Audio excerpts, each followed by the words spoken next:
Okay, so let's start with the new tutorial on visualization. It's a very useful and important exercise and for visualization, because this is something which is we'll be using it quite frequently. So here is a small data set for the employees, and we want to create different types of plots with the help of this set of data. So let's, as usual, let's clear the output here. So we'll go to kernel, restart and clear output. So when we click it, restart and clear all outputs, it will clear all that the moment we click it, and then everything will get cleared, right? So whatever you are seeing here will all get cleared, and all these cells, the positions that you are seeing, these are all blanks. These are all processes which are blank. So when we start our processes, this will start getting started from with the number 1, right? So let's start it now. Here the data visualization with employee data, and the name is given as DV1. This is the exercises data visualization with employee details, right? So let's start running it. So first, let's say we are here, so let's run it. So the first process has come in. Here being remarked, no action will be taken. So now we move on to the next one. Now this is the import matplotlib.pyplot as plt, then matplotlib inline, import pandas, the data the data that we are going to use, and then this is the data set which is lying in this particular location. So we have to get that, and the name of the data file is emp.csv. So we'll try and run this also. So when we run this, you'll see that so long as you can see the star on this process, it means that it is doing something. So the process is still on. Once it gets completed, it will get a number. So that number has come as number 2, and this means that this process has been completed successfully. Now we will see that what is the top 5 rows, that is df.head. So we will go to this cell and run it. So this will show us the top 5 rows of the data set. That means whatever columns are there, that is employee ID, gender, age, sales, BMI is body mass index, and income, right? These are just testing data. This is not the actual data, but we can understand with the help of this, right? So this is how you can get and this is very important, because this helps us to understand our data very, very clearly, and which is very, very important. Although the data might have been created by you, or you might have got it from some source, that is fine, but still it is very important that whosoever is doing this kind of a visualization exercise, he must get himself familiar with the data first. So this is the first step. Then we also want to see the shape of the data. So let us clear this and run this also. So when we run this, it means that there are 10 rows and 6 columns. You can see that these are 6 columns, and then there are 10 rows, right? So this shows that this is the total data set that we are having. Then we are going to the next, that is info, df info, because what is df? This is a data frame that we have seen that we have taken the entire data set into this data frame, right? And it is from this data set, which is located at this particular complete location which is there. So that is why we have transformed it, and now we are working on this. So this df.info will be using it now, and we can run this. So we get all the details about the data set, that is employee ID, what is the type of the data, that is object. These are all object type of data, and this income is integer because this being number, and all others are characters. So that is why they are all object. Wherever like sales and age is also integer. So wherever you find a number, it is given as integer, and wherever you find a character, it gives as object, right? So this is also very useful for us to understand. Then we'll move on to the describe. So when we say df.describe, that means we want to get more details about the data. That means it is giving some kind of a statistics about the data, that is count, mean, standard deviation, minimum, 25 percentile, 50 percentile, 75 percentile, and max. And this is the age, sales. Now these are the 3 numbers, because you can get it only with the numbers. That is why these three numbers have been given here, right? Then what are the types of the data? DF types. So again we can run it and we can see that the types of data are like it is employee ID is object, gender is object, age is integer, income is also integer, and BMI is object, right? These are the various ways to understand your data as clearly as possible. Then we want to create a scatter plot, which is very important and useful. So for creating a scatter plot, we'll write code like this, that is figure is equal to plt.figure. Figure means that what is the size. We are not giving anything here, so that means it is free size. Then axis figure dot add subplot 1113. 3 plots are going to be there.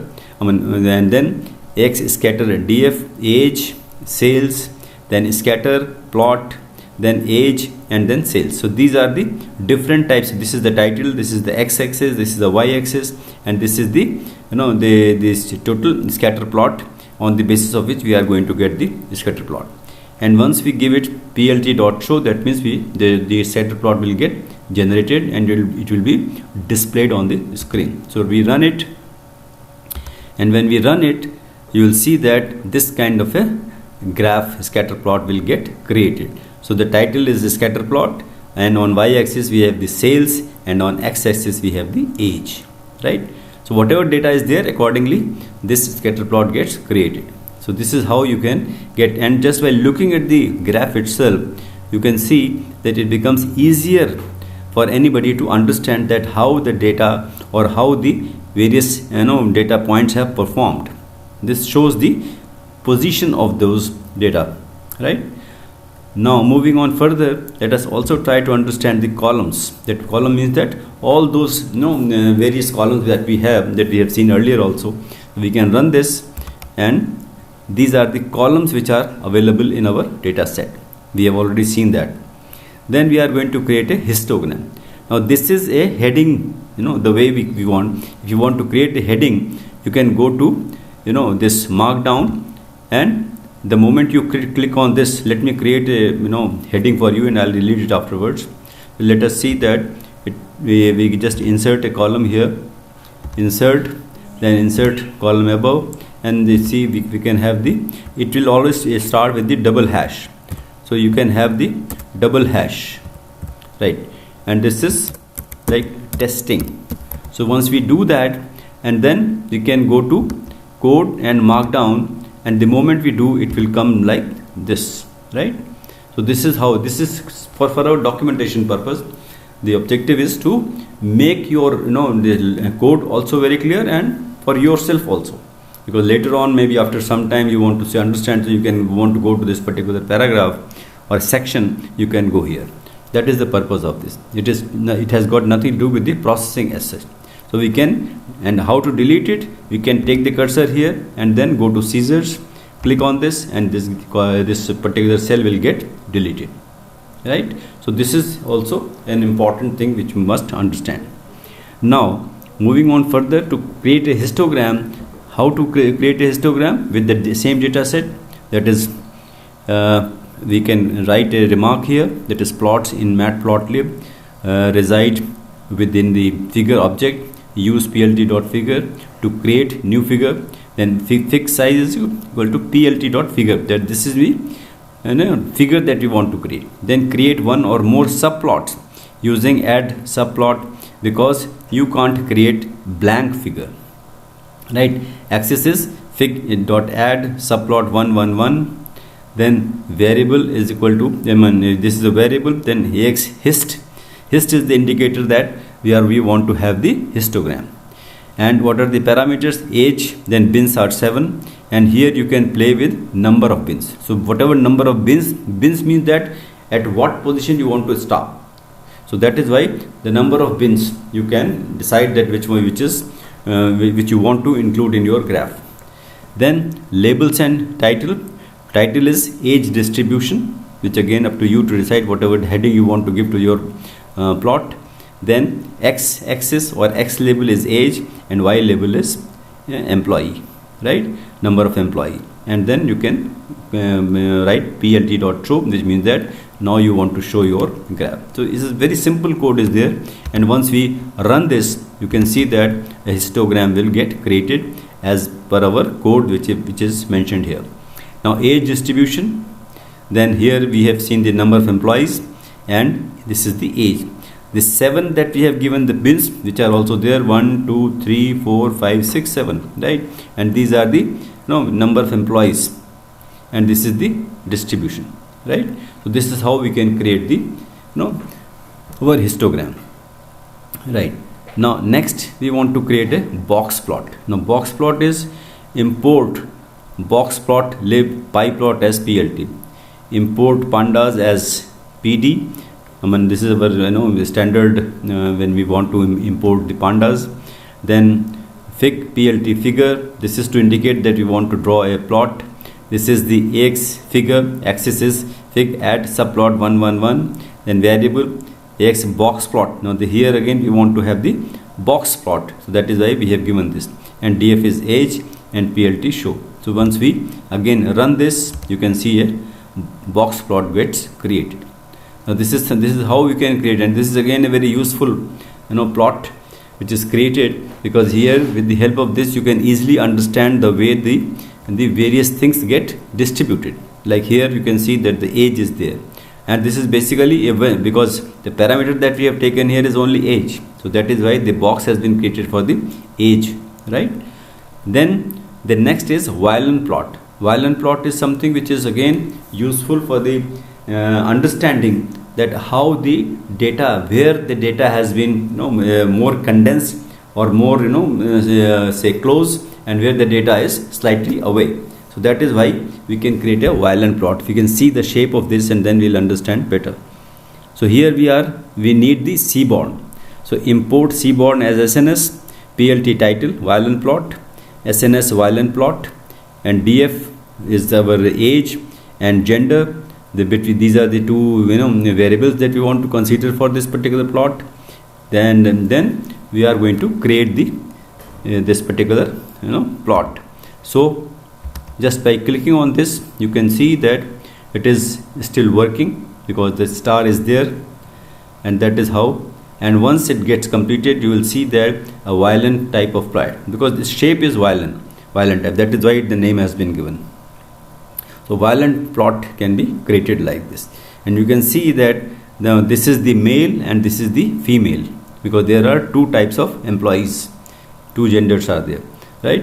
So you can see that they are different. Now this is the age group between 30 and 40, there is maximum, whereas in case of female it is distributed around 40, they are maximum.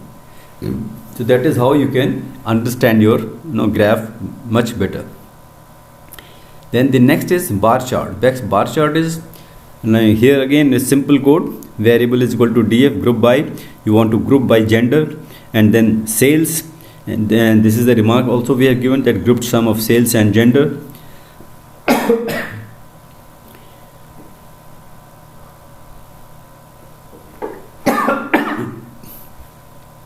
Then fig plot figure, axis subplot 111.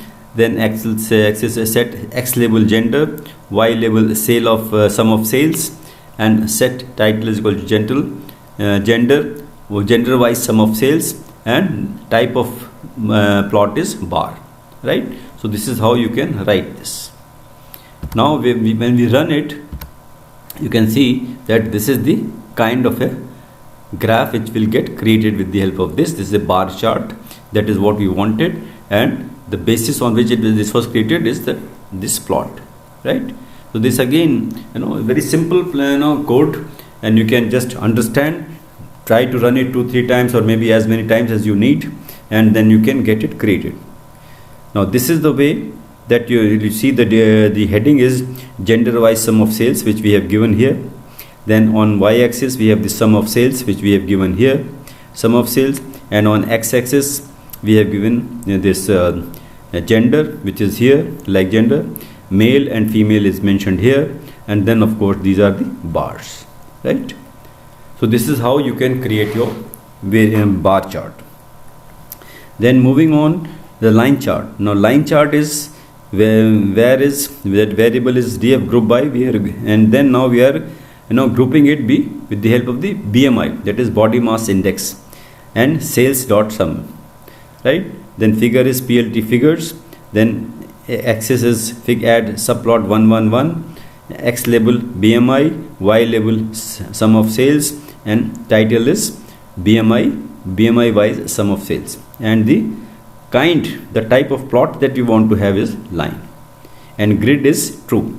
If you don't want grid, you can either ignore it or you can write yes, no, it is not true. So since we want it, we can written as grid is equal to true. So once we run it, you can see that a line chart has been created. Now again you can see whatever we have mentioned in our code, accordingly the graph gets created. BMI by sum of the sales here, and here the BMI. These are the normal, obesity, overweight and underweight. All right. So all these things are available to us, and we can understand our distribution of our data very easily and very clearly with the help of this line chart.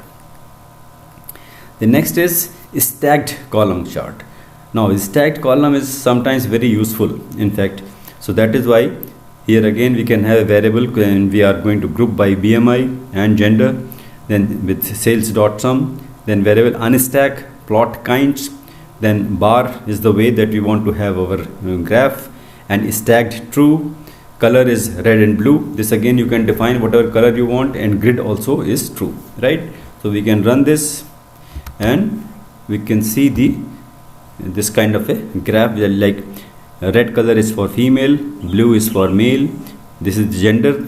Then here you can see that on left side, that is y-axis, you are having all these whatever we have defined that you are getting on the basis of this colors that you are getting, and on this x-axis you are getting the normal, obesity, overweight and underweight, right?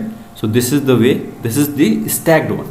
We want to stack the same thing that we saw in the line chart, the same thing we are getting here in a different form. Now bubble plot. Bubble plot is also, you will see that all the bubbles, that the data point will be available to you in the form of the bubble. So figure is equal to plt.figure, ax fig.add subplot 111, ax scatter plot, age, bubble plot, age and sales. Then the data frame is sales, and of course the income. Add third variable income as size of the bubble, right? So you can have that also. And then you are going to create the title as bubble plot, x label is age, y label is y, so sales, right? And we can run it, and we can see that how these bubbles get created. These are something you can see that somewhere the bubbles are smaller, somewhere they are middle size, somewhere they are still bigger.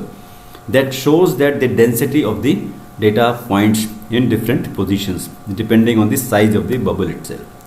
So that is how you can create the bubble plot, right? This is again very useful. Depending on your requirement, one can decide that what type of graph will give us the required understanding. Then pie chart is a common one. I think everybody is aware of that. The pie chart is always oval by default. To make it as a circle, use pie plot.axis. Then equal, this is explanation as to how this oval shape can be converted into a circular kind. To show the percentage of each size, pie slice, pass and output format also. And to the auto percent parameter, plt.py xlist labels. This is the kind of code that you have to write. Then plt.py xlist labels, and then label list auto percentage will get created automatically by giving this code. And then this is the actual code which is going to do the job. That is variable var is equal to df group by is gender dot sum stack, and then temp is equal to var unstack, type temp, then x list is equal to temp sales, and then label list is equal to temp index, then pie plot axis equal plt pie x list labels label list auto percentage. Now this is the code, or rather the way we can present that what is the type of percentage figure that we want. This is the whole number and this is the decimal point. So that is why we have given percentage 1.1f. This is the decimal points, right? So once you give it, it is in the same form you will see in your graph. And this is the PLT title, Pastafarianism expenses. This is, and then show. So when you click on this run, you will see that this is the heading that we have got, as we have mentioned here, Pastafarianism expenses. This is the female and this is the male, and see, you can easily distinguish the two. What is the size of each of the pie, right? So that is how you can create your pie chart, right? Then moving on to next is the heat map.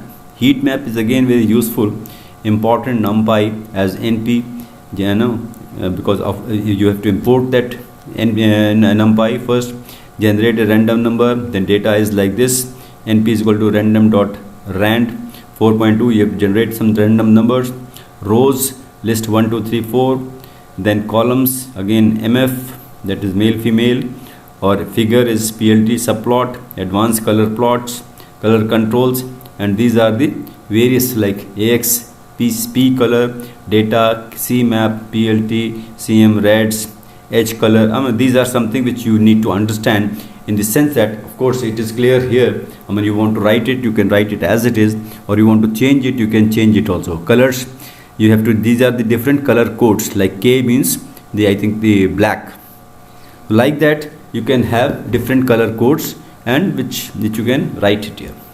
Then ax set x sticks, np range 0 2 plus 0.5, then y sticks np range 4 plus 0.5, and then here we position the tick labels for x and y axis.